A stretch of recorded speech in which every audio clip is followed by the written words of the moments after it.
안녕하세요. 크립토TV입니다.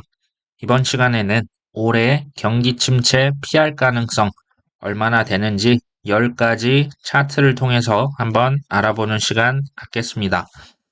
키코 뉴스에 오랜만에 가레스 솔로웨이가 초대가 됐습니다. 크립토, 원자재, 주식 여러 가지 차트를 주로 분석하는 사람인 거 제가 예전에 한번 소개해 드린 바 있죠. 자, 사회자가 오늘 날 잡고 한 분 게스트를 모셨다.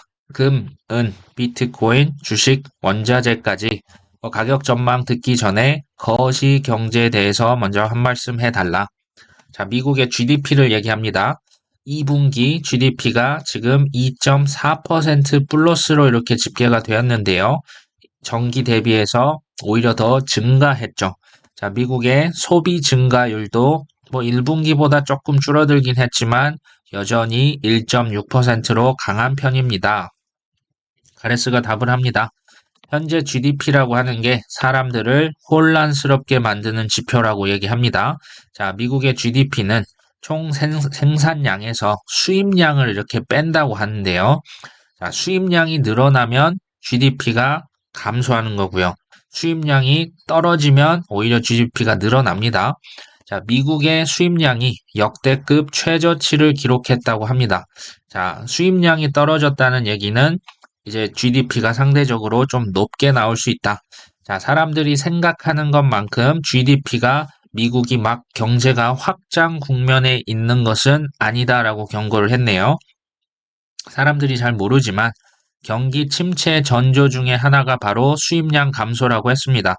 한번 그냥 직관적으로 생각해 보시면 강달러 현상이 작년부터 계속되고 있습니다. 자, 강달러라면 사실은 수입량이 오히려 더 증가해야 됩니다. 왜냐하면 달러로 살 수 있는 물품이 해외에 더 많죠. 그런데 오히려 수입량이 감소했다는 것은 미국의 그 구매력에 좀 문제가 생겼다. 지금 이렇게 보고 있다고 보시면 됩니다. 자, 사회자가 미국 내에서 오히려 생산되는 게 더 그러면 많다는 거 아닌가요? 자, 그럴 수도 있죠. 하지만 지금 미국 내에서 많은 공장이 가동되고 있는 것 같지는 않습니다.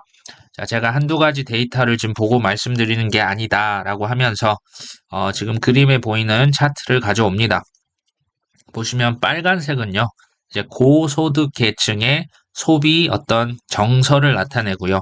검정색은 약간 좀 하위 계층의 소비 정서입니다. 상위 소득 계층 소비 지표는 높아졌지만 하위 지표는 오히려 낮아졌다. 여기 보시면 이제 빨간색은 약간 위로 치고 올라가는 게 보이는데 이제 검정색은 그냥 아래쪽으로 좀 머물고 있죠. 이것은 상위 소득 계층이 주로 주식 투자를 하는데 주식이 많이 지금 올랐죠. 그래서 소비의 상위 계층은 마음이 열린 셈이다. 근데 이것은 부의 착시 효과라고 하는 거죠. 쉽게 말하면 주식에 거품이 꼈기 때문에 이 상위 계층은 본인들이 약간 부자가 된 것처럼 느끼고 소비를 많이 하고 싶어 하는 경향이 있다. 지금 이 얘기를 하고 있는 겁니다. 자, 사회자가 6월과 7월 고용 지표가 여전히 좋다. 연준에서도 이것을 계속 언급하던데, 자, 가레스는 개인적으로 고용 지표가 미 주식 투자자들의 최후의 보루라고 생각한다. 이런 표현까지 씁니다. 고용이 많이 됐다는 것은 사람들이 직업이 있는 거죠. 직업이 있으면 현금이 생기겠죠. 월급이 있으니까요. 이것을 소비할 여력이 있다는 걸 의미합니다. 근데 이제 문제가 팬데믹 당시에 고용주들이 직원들 구하기가 너무 힘들었죠. 임금은 오르는데요. 그 누구도 일을 하려고 하지 않았습니다. 자, 다 방에만 처박혀 있었죠. 지금은 어렵게 구한 직원들을 쫓아내는 것을 매우 꺼려하고 있죠. 이제 막 써먹기 시작하고 일꾼들을 찾아서 돈을 벌기 시작했는데 지금 와서 이제 해고를 하려고 하지 않는다라고 하는 거죠. 자, 고용 지표가 지금 대폭 상회했다. 하지만 또 지나서 보니까 예상치보다 그렇게 높은 건 아니더라. 자, 이것을 보면서 애틀란타의 연은 총재는 고용 시장의 열기가 조금 완화됐다. 추가 금리 인상은 불필요하지 않냐. 지금 이렇게까지 얘기를 합니다. 저는 개인적으로 이제 금리가 거의 갈 때까지 간 것 같다. 그리고 어딘가 좀 부러지지 않을까 하는 우려도 사실 있습니다.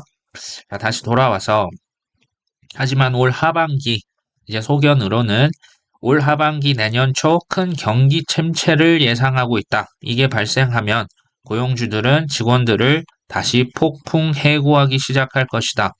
자, 이미 수많은 빅테크 기업에서 대량 해고를 작년 말 올해 초 계속했고요. 이제 막 불기 시작한 AI 붐도 결국 더 많은 사무직 직원 필요가 없겠죠. 해고를 할 것이다. 자, 사회자가 연준 의장 발언이 큰 경제적인 충격 없이 연착륙이 가능할 거라고 하던데, 자, 골드만삭스도 경기 침체 가능성을 오히려 25에서 20%로 줄였다. 이거 어떻게 생각하냐? 가레스 솔로웨이는 굴하지 않죠. 근데 이제 이 친구는 본인의 의견도 중요하지만 데이터를 중심으로 얘기를 하기 때문에 우리가 한번 볼 필요가 있습니다. 자, 그 다음 나온 이 차트는요, 쉽게 말씀드리면 미국의 가계 저축액을 나타냅니다. 이제 팬데믹 초만 해도 정부에서 돈을 막 싸줬었죠. 유동성 살포로 저축액이 크게 올랐다가 지금 꾸준히 떨어져서요. 지금 이게 올 초에 이제 나타난 차트인데 지금은 이제 $500 이하로 하락을 했다. 한 가구당 지금 현금이 저축 그 자유 계좌에, 은행 계좌에 60만 원도 있지 않다는 것을 지금 나타내고 있습니다. 그 다음 차트는요. 이게 재밌는 차트인데요. 소득 대비 집값의 퍼센트를 나타냅니다. 이게 지금 위로 이렇게 치솟았는데요. 이 동그라미 첫 번째를 보시면 2008년도 서브프라임 당시에 소득 대비해서 미국의 집값이 약 350%를 나타냈습니다. 이때 위기가 터졌는데요. 지금 어떻습니까? 더 올라서요. 현재는 550%에 달합니다. 집값이 생각보다 많이 높아져 있음을 보고 있습니다. 문제는 주택만 그런 게 아니다. 23년 현재 자동차 할부 빚, 이게 지금 월 평균 미국 $750가 빚으로 나가고 있는데요. 자, 2008년도 당시는 차 할부값, 이게 월 평균 350에서 $400였다. 절반 수준이었다. 지금은 자동차 빚도 2배가 올랐습니다. 여기에 음식, 에너지, 이런 가격이 여전히 높은 수준을 유지하고 있죠. 자, 이것만 있지 않습니다 하면서 또 차트를 보여줍니다. 이건 이제 S&P 500 PE ratio라고 하는 건데요. 이게 지금 이 주황색 차트를 한번 보시면요. 지금 올라가 있는 게 PE ratio는 이제 벌어들인 돈 대비해서 가격이 지금 높게 평가가 되고 있다는 거죠. 이게 지금 2008년도는 잽도 안 되고요. 이게 2000년도 코로나도 안 됩니다. 닷컴 버블과 거의 유사한 수준에 지금 와 있습니다. 무슨 얘기냐? 주식이 그만큼 고평가됐다는 얘기를 하고 있습니다. 이것도 재밌는 차트입니다. 이게 CFTC에서 미국의 국채 수익률을 예측하는 그 포지셔닝 자료입니다. 근데 이게 지금 수직 낙하하고 있죠. 이게 무슨 얘기냐면요. CFTC에서 투자자들이 미 국채 가격에 엄청난 하락에 배팅을 하고 있다는 것을 보여줍니다. 현재 미국 국채는 약 4에서 5%를 주고요. 마이크로소프트 같은 우량 회사채는 약 6% 정도 수익률을 주고 있다. 재밌는 건 미 채권 시장 5% 이상 주는 시장을 일반 투자자들이 외면하고 있다는 겁니다. 왜요? 반도체 주식, 2차 전지, 배터리, 인공지능 주식을 사지 이 5%를 안전하게 먹는 거 이거에 관심 없다는 거죠. 시장이 통제가 안 될 만큼 광기에 빠져 있다고 봐야 할 것. 자, 이런 얘기를 하진 않았지만 거품이 곧 터질 것이다 라고 얘기를 하고 있습니다.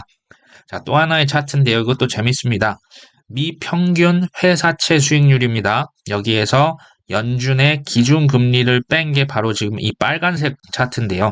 이게 어찌 보면 회사채의 실질 수익률입니다. 이게 바닥을 찍을 때 주식은 이 하얀색이 항상 이렇게 떨어졌죠. 실질 수익률이 또 한 번 99년은 이제 닷컴 버블 직전이고요. 2007년, 8년 그 서프라임 때도 바닥을 찍었죠. 이때 주식이 많이 떨어졌습니다. 자, 2000년도 코로나 위기 때도 바닥을 찍었을 때 주식이 한번 흘렀고요. 지금도 그 어느 때 대비해서 가장 이 실질 수익률이 낮아져 있습니다. 그러면 주식이 한번 떨어지지 않겠냐 얘기를 하고 있죠. 자, 저는 우리가 모두 낙관론자가 되어야 한다고 생각하지만 한번 냉정하게 생각을 해봅시다. 미국의 연준은 역사적으로 금융시장 연착륙을 스스로 만들어낸 적이 한 번도 없다. 자, 사회자가 좀 반문하죠. 미 금융시장이 연착륙한 적이 없다고요? 이제 전제 조건이 이거죠. 미 연준이 금리를 막 올려놓고 경제를 이제 착륙을 시켜야죠. 그때 단 한 번의 예외 없이 경기 침체가 왔다. 2000년도 닷컴 버블 붕괴가 됐죠. 2008년도 서브프라임 마찬가지입니다. 1980년대 볼커의장 시절도 경기 침체는 예외 없이 왔다. 여기서 핵심이 뭐냐? 연준이 언제나 후행 지표만 팔로잉하고 있다는 점입니다. 자, 21년 9월 연준 의장의 유명한 발언이 있죠. 인플레이션은 일시적이다라고 했습니다. 연준이 당연히 온갖 비판을 받자 취한 행동은 오버 리액션이었다. 급격하게 금리를 인상시키고 통화를 긴축을 아주 빠르게 진행했죠. 여기서도 연준은 후행 지표만 언급했다라고 얘기를 합니다. 자, 2008년 1월 벤 버냉키 연준 의장이 나와서 했던 말을 기억하는지, 자, 2008년 이제 하반기에 큰 금융 위기가 왔었죠. 우리는 모든 데이터를 보고 있다. 올해 경기 침체는 오지 않을 것이다라고 호언장담을 했었습니다. 그때도 마찬가지죠. 지난 1, 2년간 제롬 파월이 했던 말과 똑같다. 연준 의장들의 과거와 현재 발언들까지도 나는 큰 경기 침체의 경고로 들린다라고 얘기를 합니다. 사회자가 미국의 CPI 지표를 언급합니다. 얼마 전 3%가 이렇게 찍혔는데 왜 당신은 고물가가 한동안 계속 될 거라고 보냐? 나도 미국의 경제가 소프트 랜딩 했으면 좋겠다. 하지만 양쪽 의견을 한번 다 들어보고 데이터 관련된 부분을 잘 살핀 다음에 최종 투자 결정은 본인이 하셔라. 자, 그러면서 연준 의장이 최근에 뭐라고 했냐? 음식, 에너지, 주거 이런 렌트비 가격 안정화가 반드시 필요하다. 왜냐하면 이들 가격이 중산층과 서민의 삶의 질을 현격하게 떨어뜨리기 때문이다. 이건 이제 맞는 말이죠. 자, 이 가격 차트는 원유 가격인데요. 자, 6월 전월 대비해서 15%가 단기 상승을 했습니다. 가솔린 역시 마찬가지죠. 6월 달 전월 대비해서 약 15에서 20% 정도 상승을 했다고 하는데요. 이제 주거 렌트 비용도 전월 대비해서 오름세 있다고 합니다. 자, 이들 코어 CPI 지표들이 내려오지 않으면 문제가 생깁니다. 왜요? 연준이 금리 인하 플러스 돈 찍기가 불가능해집니다.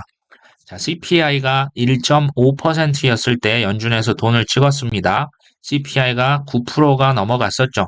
자, 지금 CPI가 이제 막 3% 다달했는데요. 연준이 여기서 돈을 또 찍는다? CPI가 아마 두 자릿수를 훌쩍 넘어갈 겁니다.